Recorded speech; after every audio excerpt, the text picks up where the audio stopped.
Olá pessoal, tudo bem? Nesse vídeo então nós vamos falar sobre as tensões aplicadas ao solo, né? A primeira coisa que é importante a gente ter, né, é como que esses esforços são transmitidos, né? Então, no caso aí solos arenosos, pedregulhos aí, que a gente tem então partículas granulares, isso aí vai se dar, né, por meio das forças de contato direto entre os grãos, né? Então isso vai ter ação de atrito. Já no caso de argilas, né, a gente vai ter essa transmissão das forças por meio da água dissolvida, considerando, né, a estrutura desses compostos mineralógicos, né, lembrando lá as lâminas, né, de óxidos de silício e alumínio que ficam se alternando, né, no caso aí de caulinitas, zeolitas e montemorillonitas, né, e aí considerando também a maior ou menor expansividade desses compostos mineralógicos na presença de água, e isso vai ter efeito também na transmissão dos esforços, né? Então, por isso que é importante a gente ter esses conhecimentos todos, né? E bem, a gente vai estar falando então dessas tensões aí. Primeiro, né, as tensões que são causadas pelo peso próprio do solo, e aí também as tensões propagadas aí vindos de cargas externas aplicadas então no terreno. No caso aí de tensões devido ao peso próprio, né, aqui a gente tem um exemplo aí de uma situação de solo, né, que a gente tem aqui duas camadas de distintos materiais, né, e aí essas variações de tensões, não temos aqui a presença de lençol freático, né, então a gente tem uma tensão normal, né, e essa tensão normal, devido ao peso próprio, não o horizonte zero do solo é zero, né, mas à medida que você vai avançando na profundidade, essa tensão vai aumentando, porque você tem mais solo acumulado, né, e gerando pressão nas camadas mais inferiores. Então, por isso que vocês vão vendo que isso aqui vai aumentando. E isso daqui ele é linear, né, com a massa específica natural do solo, né.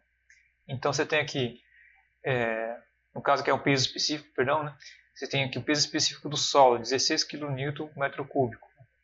Então, isso daqui vai ser vamos dizer, o coeficiente angular, né, dessa reta aqui. Aí aqui a gente tem pedregulho, e aí o peso específico dele é de 21. Então ele é maior, né, do que a areia fofa. Isso quer dizer o quê? Que vai aumentar a inclinação. Então vocês veem aqui, isso aqui tem um aumento aqui na inclinação. E aí vai acumulando, né, não só o peso aqui do pedregulho, dessa camada de pedregulho, mas o peso também da camada de areia fofa que está acima dele. Então isso aqui é sempre um acumulado, né? Depois aqui a gente vai estar fazendo os exemplos, né? Vou estar fazendo em aula, né, com vocês os exemplos, explicando também como fazer isso daqui direitinho, viu gente? Uma outra situação, já com o lençol freático, né, que está determinado aqui, né? Aí você tem aqui o caso aí de pressão neutra. Pressão neutra é o quê? Devido então ao peso então, da água acumulada no solo. Como a água no solo aqui, enfim, você não tem variação aqui do peso específico, né, da água, né? Então você tem aqui você tem uma reta que mantém o mesmo coeficiente angular, né, ao longo de toda a profundidade. Então isso aqui é pressão neutra, né, que é devido então à água no subsolo. Aí a gente vai ter aqui, né, a tensão normal, né, que é esse sigma aqui, que é devido ao peso próprio do solo. Então você tem que areia, né, 19. Aí você tem uma inclinação. A argila, 16. Aí você diminui a inclinação aqui, né? Aí pedregulho, 21. E aí aumenta o coeficiente angular de novo. E sempre, né, acumulando as camadas anteriores. E a gente vai também ter a tensão efetiva, que é esse sigma'. O que é esse sigma'? Né? É a diferença entre a tensão normal, né, e a pressão efetiva, pressão neutra, desculpe. Então a pressão efetiva ou tensão efetiva aí que a gente tem aplicada no solo vai se corresponder à diferença aí entre a tensão normal, né, com peso próprio, menos a pressão neutra. Aqui no caso desse que a gente não tinha aqui a pressão neutra, né, a pressão neutra seria zero. Então a tensão normal é igual à tensão efetiva, a tensão normal é igual à tensão efetiva, então, nesse solo. Bem, então, isso daí é o caso então, das as tensões no solo devido ao peso próprio. Aí aqui a gente vai começar a falar, a partir daqui a gente começa a falar então das tensões devido a cargas externas aplicadas no solo, na superfície.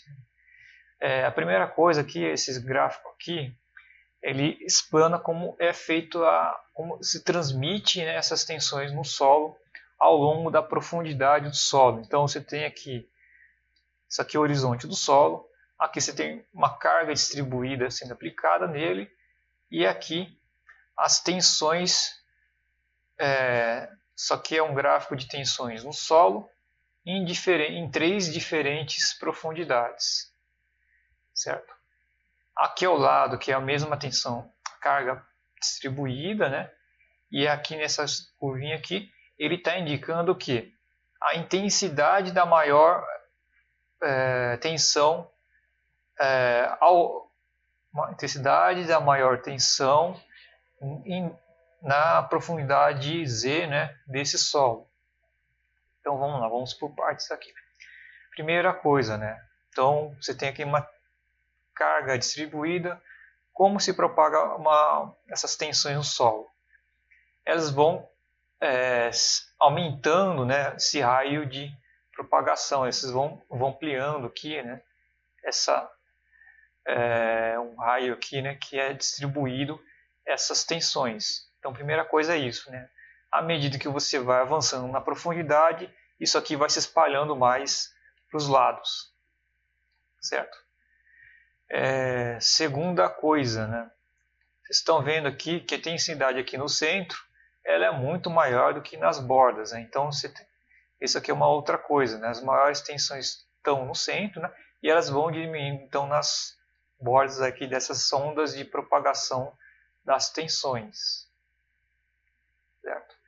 E a outra coisa, né, vocês estão vendo aqui também, é que essa maior tensão aqui do centro, né, ela vai diminuindo à medida que a gente avança em profundidades maiores, que é o que a gente tem aqui nesse gráfico aqui. Então, quanto mais próximo do solo, maior tensão no centro aqui, né? E aí isso aqui, ao fim, em camadas mais profundas, vai ficando bem menor. E aí uma outra coisa que não tem aqui, né? Mas esse somatório, né, dessas tensões aqui, em cada uma dessas profundidades, vai ser o mesmo.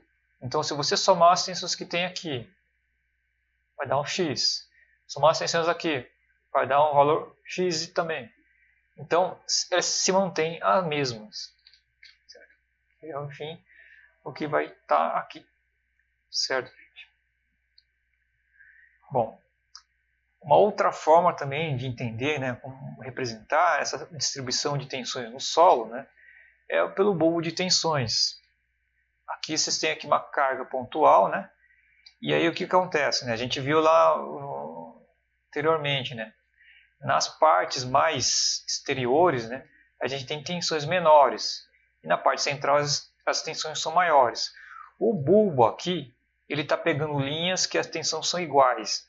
Então, se o centro aqui ele tem uma tensão mais elevada, né, o ponto central onde vai ter uma tensão mais próxima dessas extremidades, ele vai estar mais abaixo. Né? Então, por isso que a gente vê que esses desenhos aqui do bulbo ele vai avançando aqui mais em profundidade, porque ele está pegando linhas com os mesmos valores de tensão, né? À medida que se propaga essa tensão no solo. Tanto aqui, né, numa carga pontual, quanto numa carga distribuída, né, que aí a gente também vai ter essa situação aqui. Então aqui a gente tem uma coisa mais próxima do que a gente estava vendo lá no slide anterior. Né?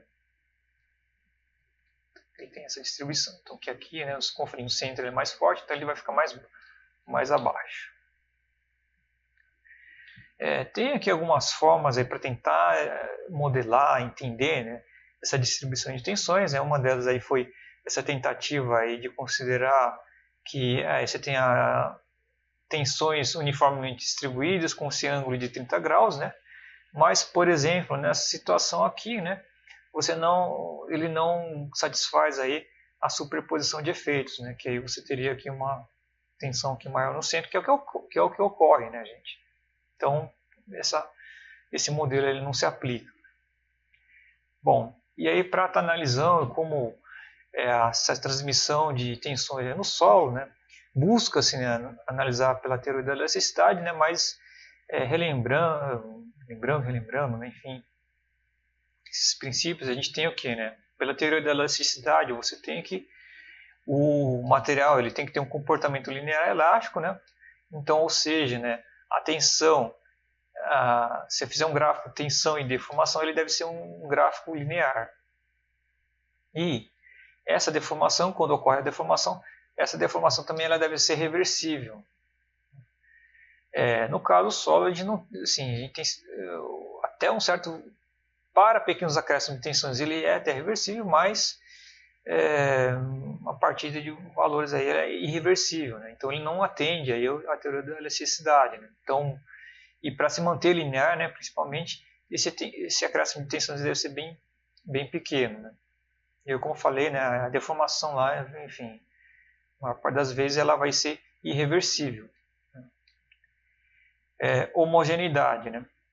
Homogeneidade, né? O solo, sim, você tem que ter um material homogêneo, né? Mas o solo, a gente viu ali até, né, se lembrar ali na parte de sondagem, né? Um relatório de SPT, que a gente vê que tem uma variação de materiais que compõem o solo à medida que você vai avançando. Então você tem que o solo é muito heterogêneo. E aí, consequentemente, é óbvio que essas relações de tensão e deformação também vão variar em função, né, dessas camadas de solo, né? Então é outro item também que não atende, né? E aí o último item é a exotropia, né? Você tem o mesmo comportamento do solo em diferentes ângulos e direções, né?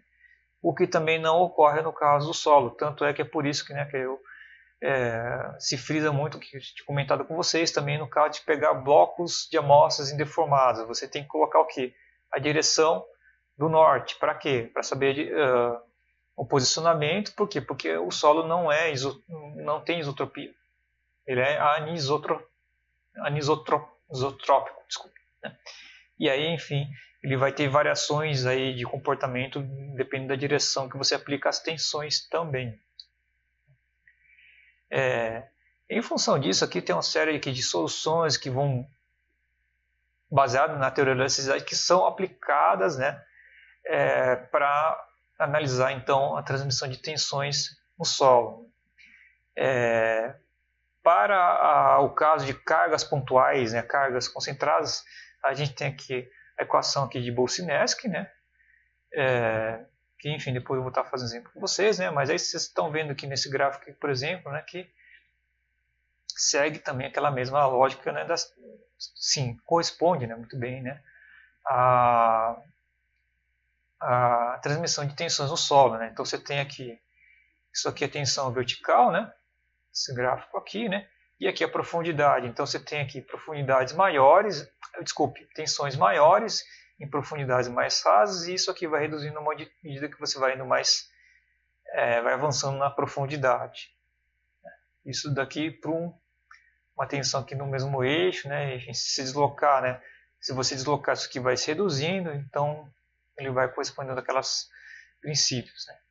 E a outra solução, né, só que aqui é utilizada para carregamentos uniformemente distribuídos, né, é a solução de Newmark, né. Então você tem aqui uma carga distribuída numa área retangular, né, e aí você, por meio de ábacos, né, você consegue então determinar qual que é a tensão em diferentes profundidades Z do solo, né, para uma dada carga distribuída. Certo, gente? Então é isso, né? E aí a gente se vê então no próximo vídeo.